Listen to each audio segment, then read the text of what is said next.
नमस्कार, मैं all right channel से अमरीन जहां। संयुक्त ईसाई महासंगठन उत्तर प्रदेश ने जिलाधिकारी बरेली को दिया ज्ञापन। आए दिन हो रहे अत्याचारों से तुच्छ होकर ईसाई समाज के संयुक्त ईसाई महासंगठन ने जिलाधिकारी बरेली को ज्ञापन देते हुए ये अपील की है कि उनके समाज में हो रही क्रूरता और बर्बरता को रोका जाए, क्योंकि ईसाई समाज बहुत ही शांतिप्रिय समाज होता है।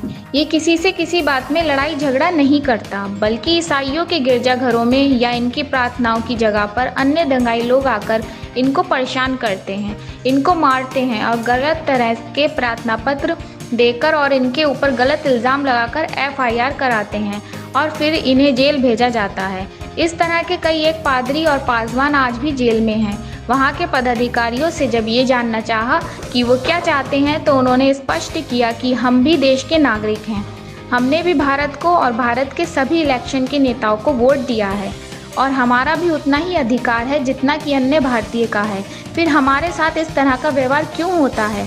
हम चाहते हैं कि इसमें शासन और प्रशासन इसका पूरा ध्यान रखे और हमारे गिरजाघरों को और हमारे प्रार्थनाओं की जगह को ना तोड़ा जाए और ना हमारे दुआ करने वाले आदरणीय पादरी और पासवानों के साथ किसी भी तरह का गलत व्यवहार ना किया जाए और हमें भी शांति से अपने समाज की दुआ और प्रार्थना करने दी जाए, क्योंकि किसी को कोई अधिकार नहीं कि वो किसी की भी दुआ बंदगी में खलल डाले और उस पर हाथापाई करे या फिर उसके साथ मारपीट करे। ये किसी कानून में नहीं लिखा है और ऐसे दंगाइयों के लिए ठोस कदम उठाते हुए तुरंत कठोर कार्रवाई की जानी चाहिए और उन्हें भी जेल भेजना चाहिए। जिस तरह आए दिन ईसाई समाज के लोगों पर अत्याचार हो रहे हैं, इस सिलसिले को यहीं ख़त्म करना चाहिए और प्रशासन को अपना कार्य करते हुए सभी को एक समान समझते हुए सभी को एक ही नज़रिए से देखना चाहिए।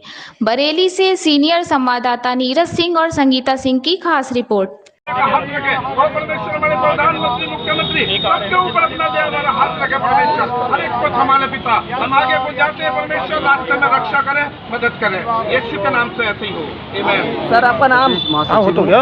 हाँ जी जी। आज जो हम लोग यहाँ पर एकत्र हुए हैं क्योंकि हमारे ईसाई समाज पर जगह जगह हमले हो रहे हैं। हमारे पादरियों को जो आराधना और प्रार्थना कराते हैं और जो हमारे आदरणीय उनके साथ में मारपीट की जाती है, उन्हें सताया जाता है। उनके यहाँ अब स्थिति ये आ गई कि उनके बच्चों को, उनके घर की पत्नियों को, महिलाओं को मारा पीटा जा रहा है। हमारी चर्च की जो धार्मिक पुस्तकें हैं, बाइबल, उसको जलाया जाता है, उसको फाड़ा जाता है। चर्च के जो सामान हैं, कुर्सियां हैं, उनको तोड़ा फोड़ा जाता है।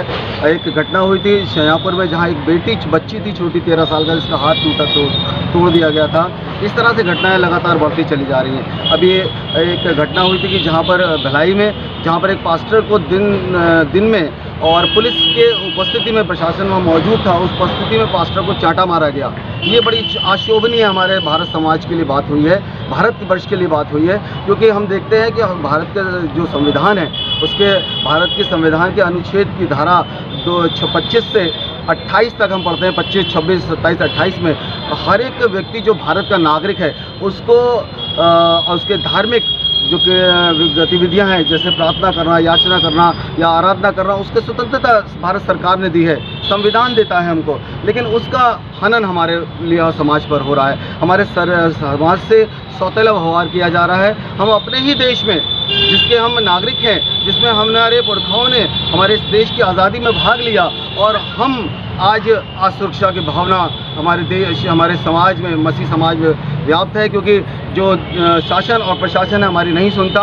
लोग हमारे ही चर्चों पे आके हमले करते हैं, हमारे ही पादरी को मारते हैं, हमारे ही चीज़ों को तोड़फोड़ करते हैं, और उसके बाद में 295A जो धारा है, जिसके अंतर्गत ऐसा करना दंडनीय अपराध है, और वो धारा बजाय उन लोगों के खिलाफ जो ऐसा करते हैं उनके खिलाफ लगाने के, बल्कि ये धारा हमारे निर्दोष पादरियों के पर, क्योंकि हम मसीह समाज के लोग शांति प्रिय लोग होते हैं, पलट के जवाब देना नहीं जानते, पलट के गाली देना नहीं जानते, पलट के वार करना नहीं जानते, लेकिन हमारे लोगों के साथ में ये सारी बातें होती हैं और फिर जो संबंधित धाराएं होती हैं वो हमारे ही पादरियों पर लगा दी जाती हैं। ये बड़ा अशोभनीय और बड़ा चिंतनीय विषय हमारे समाज के लिए बन गया है। इस चिंता को लेकर हमने ये एक आज प्रोटेस्ट किया है। हमने एक तैयारी की है कि हम रैली, और जो संवैधानिक हमारा अधिकार है, रैली निकाल कर हम अपना ज्ञापन आश्वासन और प्रशासन को देंगे।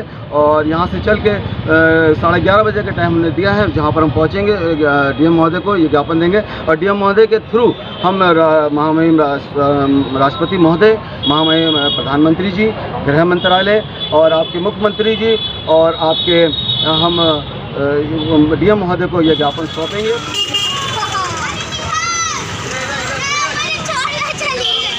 आज आप कलेक्टेड आए, क्या पूरा मामला है, किस विषय में कलेक्टेड आना? आज ईसाई समाज, हमारा क्रिश्चियन समाज बहुत ही दुखी है, शोकित है, क्योंकि पिछले लंबे समय से आप लोग ये देख रहे हैं कि हमारे जितने भी धर्मगुरु हैं वो चर्चेस में प्रार्थना करते हैं, वो अपने घरों में प्रार्थना सभा चलाते हैं। कोरोना के काल में भी बड़े प्रोटोकॉल के साथ में, फिर भी कुछ एलिमेंट्स हैं जो एंटी एलिमेंट्स हैं, जिनको हम कह सकते हैं असामाजिक तत्व हैं, वो किनकी परमिशन से घरों में घुस आते हैं, चर्चेस में घुसते हैं, मारपीट करते हैं और झूठे आरोप लगाते हैं कि धर्म परिवर्तन करवाया जा रहा है और बिना छानबीन के उनको थाने ले जाया जाता है और झूठा मुकदमा दायर करके सीधा जेल। कितने समय से ये आप पे अत्याचार हो रहा है और क्यों ये लोग करते हैं? वो तो लगातार 6-7 साल से कुछ ज़्यादा हो रहा है और हम ये नहीं कहेंगे कौन सी सरकार इसको बढ़ावा दे रही है, नहीं, हम सारी सरकारों का स्वागत करते हैं, इज्जत करते हैं, मान सम्मान करते हैं, क्योंकि हम भी वोट देते हैं सर, और हमारी वोट देने से ही सारी सरकारें बनती हैं। आगे क्या करने वाले हैं, क्या करने आए हैं? हम डिमांड करना चाहते हैं यहाँ के DM महोदय से और इनके माध्यम से